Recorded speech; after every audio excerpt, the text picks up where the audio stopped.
Susan Harvey, and I work at Hologic, which is a technology and medical device company focused on women's health.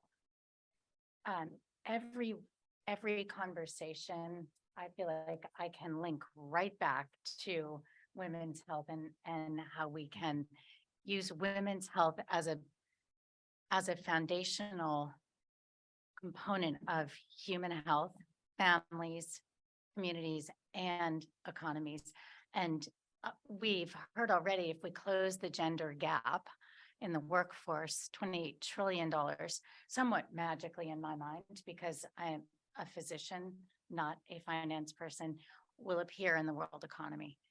It's fascinating to sit in a group of people where I don't have to convince you all that women are important. That is my biggest role.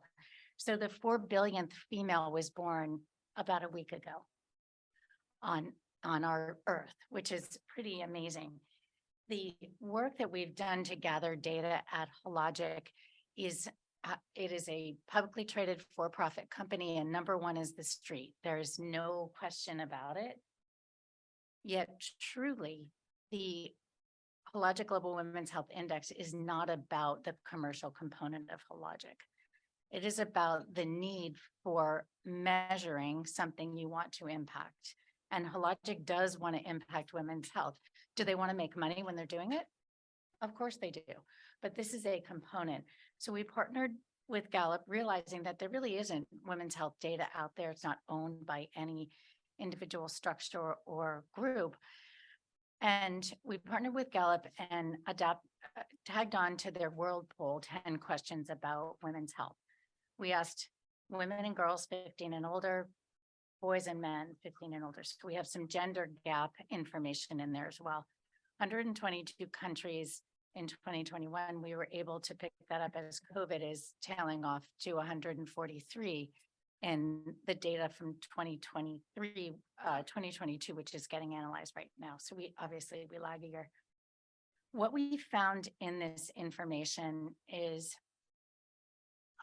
that there are 5 dimensions of health, broadly speaking, that explain more than 80% of the variation in women's life expectancy. And they're pretty obvious, right? Preventive care. What women need is that we detect deadly diseases early. Women don't have diseases. Women don't die of diseases we don't know how to treat. We simply don't treat them. Emotional health, which we all know is related to mental health, negative emotional health in the long term, as well as physical health. It's best documented in cardiovascular disease, but it runs the gamut of all health. We are at an all-time low. Gallup has been asking about emotional health for more than a decade. Interestingly, not causal, but associative. Just before the Arab Spring, emotional health plummeted in that region of the world. So it has an impact on how we live each and every day. Individual health, meaning what are the limitations that you have based on pain? There's a huge gender gap in pain, and also chronic health issues which limit activity.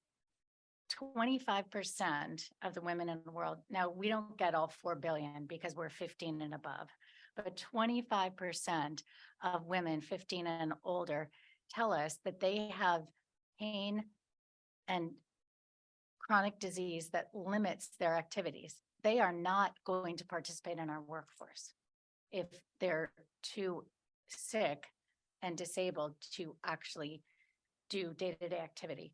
Opinions of health and safety. If women are not safe, then they are not going to engage in care of their families, communities, or the economy.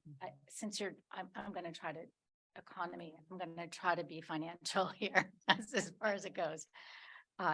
And what we learned is abysmal. About 1 billion women told us they did not feel safe walking alone at night where they live.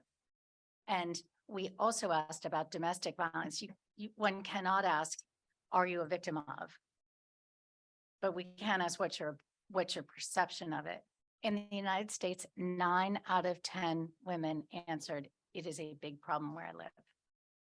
And globally, it's a bit lower than that. but not a whole lot. Women are more aware of it than men. That is not going to surprise anyone. Part of what we are doing is validating assumptions that we all have.